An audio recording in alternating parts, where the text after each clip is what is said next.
اللهم صل وسلم وبارك على سيدنا محمد وعلى آله وصحبه أجمعين. السلام عليكم ورحمة الله وبركاته. الحمد لله رب العالمين والعاقبة للمتقين ولا عدوان إلا على الظالمين. أشهد أن لا إله إلا الله وحده لا شريك له وأشهد أن محمدا عبده ورسوله لا نبي بعده. اللهم صل وسلم وبارك على سيدina Muhammad wa ala alihi wa ashabihi ajma'in. Yang saya hormati pengurus Masjid Baitur Rahmah, kita muliakan guru-guru kita, imam masjid kita, ustaz-ustaz kita yang hadir juga bersama kita Pak Rektor Universitas Baitur Rahmah. Terima kasih Pak Prof. Kemudian guru kita juga pimpinan pesantren Darul Ulum, Buya dan Mismar. Agak grogi kita berdiri dan bicara di depan guru-guru kita. Bapak-bapak, ibu-ibu, para orang tuaku, shaimin dan shaimat, jamaah itikaf, beserta adik-adik remaja, semua kita yang hadir di masjid yang mulia ini, semoga kita semua dirahmati Allah Subhanahu wa taala. Kita bersyukur kepada Allah walaupun mungkin di siang hari kita cukup lelah, tetapi malam kita berkumpul mungkin tidurnya hanya 1 jam, bahkan ada yang tak tidur, tetapi karena energi positif tidak saja dari dalam diri kita, tetapi juga dari saudara-saudara kita semua datang kemari dengan niat yang baik, itu memberikan energi yang positif yang luar biasa. Hilang rasa penat, hilang rasa capek, tetap nampak semua segar. Semoga Allah senantiasa menuntun kita untuk tetap beribadah karena iman dan keikhlasan, sehingga Allah hapuskan dosa-dosa kita dan sukses di Ramadan ini kita meraih takwa. Amin ya rabbal alamin. Salawat dan salam buat baginda Rasulullah Muhammad sallallahu alaihi wasallam sebagai teladan dalam hidup kita. Bapak Ibu yang dimuliakan Allah, hari ini tanggal 15 Maret bertepatan hari ini adalah terakhir pelaksanaan pesantren Ramadan untuk anak-anak kita SD SMP di Kota Padang. Nanti malam serentak semua ditutup. Jadi izinkan saya untuk membincangkan ini kepada kita semua, bahwa kita orang tua memiliki kewajiban yang amat kuat untuk mendidik akhlak dan keimanan anak-anak kita. A'udzubillahi minasyaitonir rajim. Ya ayyuhalladzina amanu qu anfusakum wa ahlikum nar.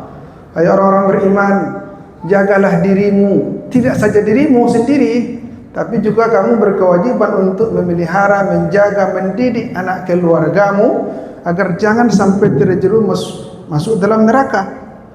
Maka ini adalah jelas perintah Allah kepada orang-orang beriman, terutama adalah orang tua. Wal yakhshal ladzina law taraku min khalfihim dzurriyyatan di'afa khafu 'alaihim falyattaqullah wal yaqulu qawlan sadida. Khawatirlah kamu jangan sampai meninggalkan anak keturunan kamu dalam keadaan dzurriyyatan di'afa, generasi yang lemah, tidak saja hartanya tetapi juga lemah akidahnya, lemah akhlaknya, lemah ilmunya. Khafu 'alaihim, khawatirlah kamu, jangan santai saja, betul-betul takut kita. Maka solusinya falyattaqullaha wal yaqulu qawlan sadida. Bertakwa kamu kepada Allah, berkatalah dengan perkataan yang tepat. Kata Pak Quraish Shihab, qawlan sadida tidak sekedar berkata benar, tapi juga berkata yang tepat. Kadang kita bicara benar tapi tak pada tempatnya, akhirnya tak tepat. Mendidik anak kita itu juga harus bicara benar dan tepat. Tepat sasarannya, tepat momennya. Tapi sebelum itu falyattaqullah, bertakwalah kamu kepada Allah. Maka yang utama itu sebenarnya keteladanan.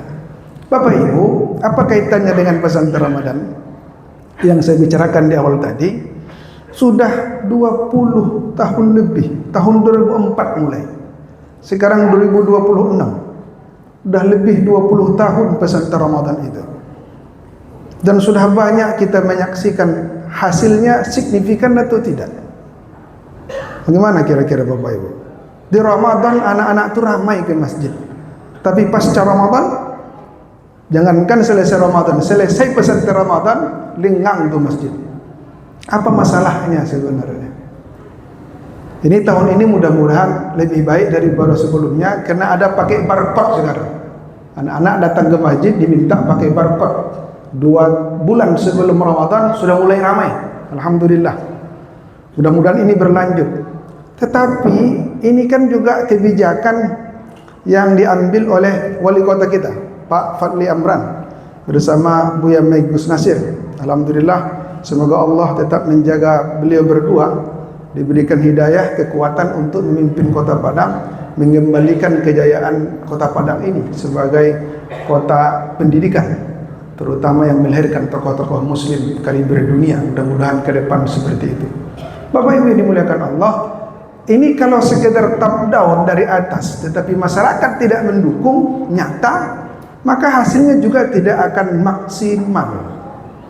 Oleh karena itu, harapannya kita semua, terutama orang tua, punya kewajiban yang kuat, tanggung jawab yang besar, bagaimana mendidik anak-anak kita ini supaya menjadi rajulun qalbuhu mu'allaqun fil masajid.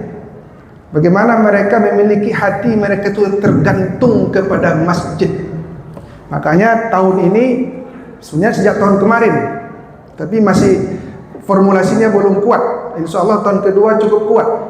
Digunakan istilah smart surau. Bagaimana anak-anak ini, generasi muda kita ini menghidupkan masjid, hatinya tergantung ke masjid. Karena melihat tantangan anak-anak hari ini luar biasa. Di mana-mana kejahatan luar biasa. Mulai dari narkoba, pergaulan bebas, sampai kepada kasus-kasus pembunuhan. Bisa Bapak Ibu saksikan berapa banyak kasus sekarang kita lihat, tidak saja di Pulau Jawa, di Pulau Sumatera juga, di tempat kita juga. Anak yang membunuh orang tuanya, anak yang membunuh saudaranya, anak yang membunuh anak orang lain, luar biasa. Sangat menakutkan. Karena memang tantangan sekarang bukan hanya di luar, tapi juga di dalam. Bapak Ibu, kita fasilitasi anak-anak kita dengan handphone, tetapi kita tidak mampu mengendalikan mereka untuk menggunakan handphone itu. Termasuk tadi malam, ya kan? Beberapa anak-anak kita disuruh iktikaf, tapi mereka sibuk main game. Nah, coba nanti Bapak Ibu yang punya anak remaja, nanti sampai rumah ditanya, tadi malam itu ada enggak? Pastikan anaknya betul-betul tidak main game. Atau kalaupun betul yang main game tadi malam, coba dipastikan nanti malam kemari lagi tidak main game. Kita fasilitasi mereka dengan handphone, banyak manfaatnya, tapi kita tidak mampu mengendalikan mereka. Sehingga akhirnya terjadi perilaku-perilaku yang tak terduga oleh kita. Yang dulu sering kita bandingkan, dulu tak seperti itu masa kita. Tetapi sekarang memang di luar dugaan. Karena luar biasa era disrupsi, era digital dengan dampak-dampak positif sekaligus negatifnya. Maka Bapak Ibu, yang diambil sekarang solusinya seperti pesantren Ramadan yang sekarang itu memang memusatkan ke masjid, ke surau. Kenapa demikian? Rasulullah SAW membangun masyarakat Muslim melalui Madinah. Itu yang pertama kali yang dilakukan Nabi adalah dengan membangun masjid. Maka tidak salah Syekh Muhammad Said Ramadan Al-Buti mengatakan dalam kitab Fiqh Sirahnya bahwa ada 3 pilar utama keberhasilan Rasulullah SAW itu dalam membangun masyarakat Madinah. Yang pertama kata beliau masjid. Yang kedua adalah ukhuwah, mempersatukan persaudaraan antara kaum muhajirin dan kaum ansar.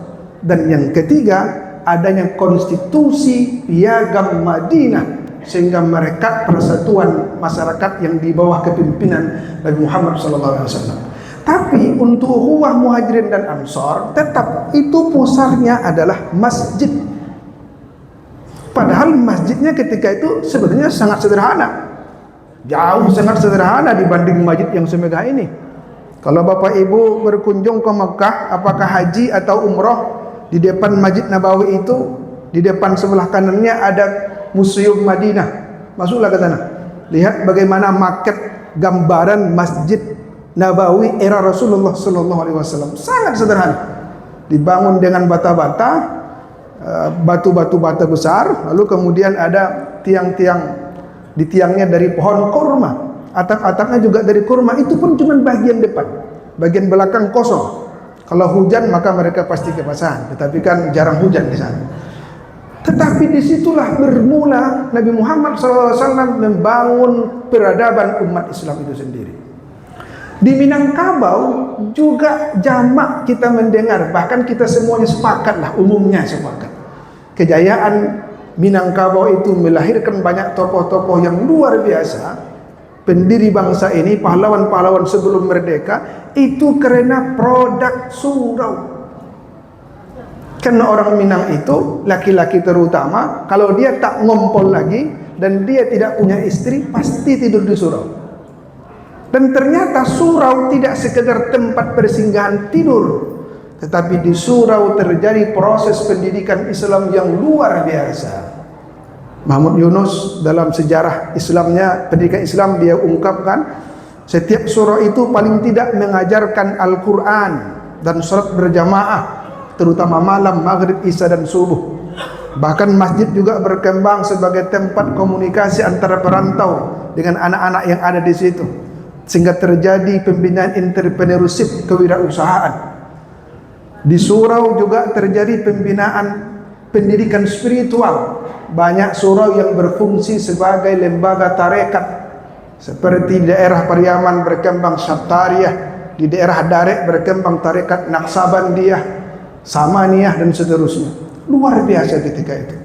Bahkan Profesor Azumari Azra dalam buku suraunya itu menyebutkan, ada pejabat Belanda Volker Victorus itu mengatakan ada 3 bentuk surau di Minangkabau dari segi jumlahnya, kecil, sedang, dan besar. Yang kecil itu adalah surau yang dihuni oleh santri-santrinya, oleh murid-murid antara 20 sampai 80 orang. Yang sedang adalah antara 80 sampai 100-an orang. Dan surau besar itu 100 sampai 1000 orang. Ada surau sampai 1000-an lebih itu santrinya. Orang dulu menyebutnya orang siak, bukan santri ya, orang siak. Persis seperti pesantren sekarang. Diulakan Syekh Burhanuddin di abad ke-16 itu lebih 1000 orang Siak di sana belajar. Dan ada di Batu Hampa 50 kota ada surau Syekh Abdurrahman, kakek dari Bung Hatta. Itu juga 1000-an. Surau-surau bangunannya banyak dibangun berdasarkan asal daerahnya. Ada surau Solo, ada surau Jambi, ada surau Riau, ada surau Bengkulu. Luar biasa ketika itu. Dan pantaslah di situ diajarkan tidak saja kitab-kitab dasar, tetapi juga sampai ke bahasa Arab yang mendalam. Sehingga kata Syekh Sulaiman Ar-Rasuli, dia menulis, Inyek Candong pernah menulis, Islam di Minangkabau dulu dan sekarang. Sebelum tahun 1900 orang belajar di surau itu cuma pakai tulis tangan. Kitabnya hanya 1 disalin. Yang banyak kitab yang dipelajari adalah kitab dari Imam Nawawi, Minhajut Talibin. Makanya katanya orang Minang itu, katanya cenderung berutang budi ke Imam Nawawi. Karena memang kitab itulah yang banyak dipelajari di surau-surau Minangkabau di saat itu. Tetapi sesudah 1900 banyak ulama-ulama yang pergi ke Makkah. Karena di sana ada Syekh Ahmad Khatib Al-Minangkabawi. Kemudian pulang dari sana ulama-ulama kita membawa kitab-kitab yang banyak. Ternyata katanya cenderung lah banyak kitab, kadang awak berselisih paham. Bahkan tak jarang baca kak. Lah banyak ilmu ternyata tak bisa bersatu. Begitu beliau mengkritik zamannya, ternyata pertikaian antara para katakanlah jamaah-jamaah antara beberapa buya-buya kita yang pulang dengan kitab yang berbeda kadang menimbulkan masalah. Tetapi paling tidak ini mengajarkan kepada kita ternyata surau di Minangkabau itu tak seperti masjid sekarang. Surau itu betul-betul tidak hanya sekedar tempat beribadah, tetapi juga dia bisa menjadi pusat pendidikan, pusat adat, pusat sosial, pusat entrepreneurship. Luar biasa.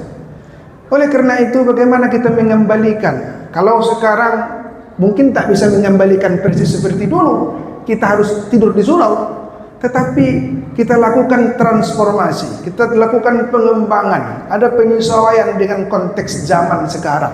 Ini yang harus kita pikirkan. Lagi-lagi kita sebagai orang tua yang punya anak, punya kemanakan, punya cucu, punya keluarga, ayo kita bersama-sama untuk mendidik dan membimbing mereka agar mereka bisa menjadi jamaah masjid, jamaah surau untuk membangun peradaban Islam ini. Apalagi sekarang hari tak menentu. Kita lihat bagaimana sekarang Amerika membombardir Iran. Di sana juga mereka mengucapkan takbir. Walaupun kita sebut mereka Syiah, tapi mereka la ilaha illallah Muhammadur Rasulullah juga. Mereka bombardir. Padahal mereka sudah punya rudal, begitu kan? Bagaimana dengan nasib kita ke depan 10, 20, 30 tahun akan datang? Bagaimana saudara-saudara kita yang Sunni di Gaza, 70.000 mereka bantai, lebih. Anak-anak mati, perempuan juga mati. Yang lain persaudaraan kita sesama muslim dengan berbagai macam kepentingannya tidak bisa membela mereka. Hanya sekedar mengutuk dan mengutuk. Jangan-jangan puluhan tahun ke depan nasib sama juga ke kita ini. Kalau kita tak siapkanlah keimanan yang kokoh untuk generasi kita, mungkin kita tidak akan diperangi, tapi kita akan dijajah oleh mereka. Bahkan bisa jadi kita sudah kehilangan akidah dari anak-anak kita. Maka dalam tahun ini saya juga termasuk bagian dari tim pengembang pesantren Ramadan itu. Kita rumuskanlah Smart Surau itu dalam lima kegiatan yang perlu kita sama-sama dukung Bapak Ibu. Yaitu Smart itu menjadi akronim SMART. S-nya adalah salat berjamaah, M-nya mengaji, A-nya adab, R-nya rutin, T-nya tanggung jawab dan berteman. Coba kita perhatikan. Pertama, salat berjamaah. Ya, fungsi masjid pertama tentu salat berjamaah. Kalau mereka aktif di masjid tetapi tidak salat berjamaah, aneh. Tentu sudah menyalahi. Yang pokok tentu salat berjamaah, bukan? Nah, sekarang dengan adanya Smart Surau, dengan adanya barcode, mulai banyak berjamaah. Tapi bagaimana kalau ini berhenti nanti kegiatannya, kebijakannya? Nah, tentu kita berharap ini bukan karena barcode-nya gitu kan. Tapi kita sama-sama membawa mereka untuk ke masjid. Maka yang paling utama sebenarnya adalah bagaimana orang tua ikut membawa anak itu ke masjid. Ada barcode atau tak ada barcode, anak itu tetap ke masjid. Kan begitu. Dan ternyata Rasulullah SAW itu juga diperintah khusus oleh Allah SWT agar mendidik anak-anaknya ke masjid, salat berjamaah. Tadi malam dibaca imam kita pada rakaat terakhir, ya, surat Toha, ya, tadi tahajud. Wa'mur ahlaka bis-shalah wastabir 'alaiha. La nas'aluka rizqan narzuquka wal 'aqibatu lit-taqwa. Wahai Muhammad, perintahkan keluargamu untuk salat. Sabar engkau mendidik mereka untuk salat itu. Nabi saja disuruh untuk sabar mendidik anaknya. Untuk salat, keluarganya untuk salat. Kami yang memberi engkau rezeki, kami tidak pernah minta rezeki kepada engkau, kata Allah, tapi kamilah yang beri rezeki kepada engkau. Jangan sekali-kali alasan bapak ibu tak sempat mendidik anak salat gara-gara sibuk mencari rezeki. Karena rezeki itu Allah yang kasih, kami tak pernah minta sama kamu, kata Allah. Kami yang jamin kamu. Justru karena rezeki itu dari Allah, alangkah teganya, luar biasanya kita, alangkah terlalunya kita mencari rezeki Allah tapi sendiri kita mengabaikan perintah Allah. Maka kata Syekh Wahbah Zuhaili dalam tafsir Al-Munir, setelah ayat ini turun kepada Nabi tak pernah absen. Setiap subuh dia bangunkan Fatimah anaknya dan menantunya Ali bin Abi Thalib untuk melaksanakan subuh berjamaah. Kebetulan rumah Nabi berdampingan dengan anak. Jadi tidak ada cerita kita bertanggung jawab mendidik anak kita selagi anak kita sebelum menikah. Itu beda. Anak sebelum menikah itu tanggung jawab finansial, tapi tanggung jawab pendidikan seumur hidup seperti yang dipraktekkan oleh Rasulullah SAW. Maka program yang lalu anak-anak kita diminta untuk meramaikan subuh mubarakah dengan Smart Surau tadi itu, dengan harapan kalaulah subuh yang berat itu bisa kita selesaikan dengan baik, insya Allah surat-surat lain juga akan anak-anak itu ikut.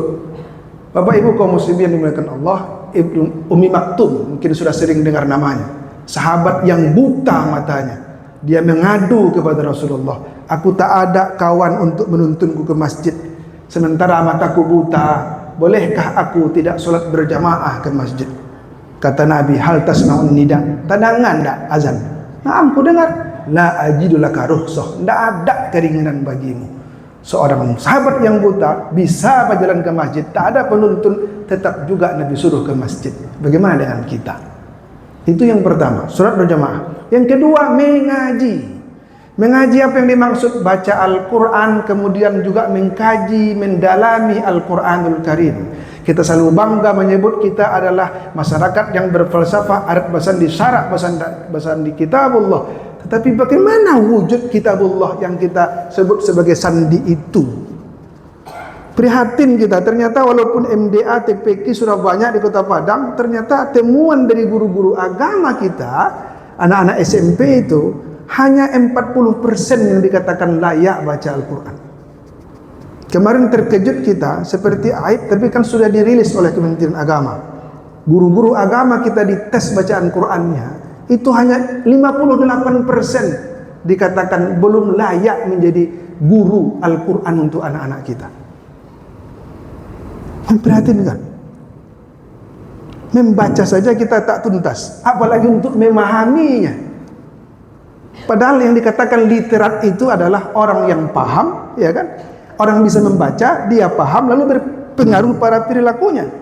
Kita membaca pun sudah terbata-bata, apalagi untuk mendalaminya. Ini PR besar kita bersama.